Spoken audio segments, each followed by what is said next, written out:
کوٹ ادو تھانہ Daira Din Panah S H O Chaudhry Azhar Haider دوبارہ تھانہ دائرہ دین پناہ تعینات ہونے پر اہل علاقہ مکینوں نے دوبارہ S H O Chaudhry Azhar Haider کو تعینات ہونے پر پھولوں کے ہار اور مٹھائی کے ڈبے ان کے ہاتھ میں تھمائے اور شہریوں نے بڑی خوشی کا اظہار کیا کہ آپ جیسے افیسر کی دائرہ دین پناہ تھانہ کو بہت اصل ضرورت تھی۔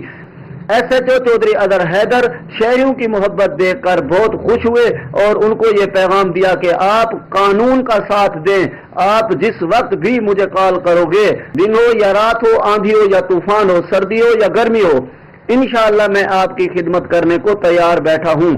اور آخر پہ ان کا یہ پیغام صرف جرائم پیشہ افراد اور جوئے کے اڈے اور فحاشی کے اڈے کے خلاف میرا کھلا اعلان ہے کہ وہ یا تو اپنا قبلہ درست کر لیں ورنہ میری گرفت سے دور نہیں بھاگ سکتے۔ S H O Chaudhry Azhar Haider تھانہ دائرہ دین پناہ۔ کیمرہ ٹیم کے ساتھ محمد یعقوب، راج نیوز، کوٹ ادو۔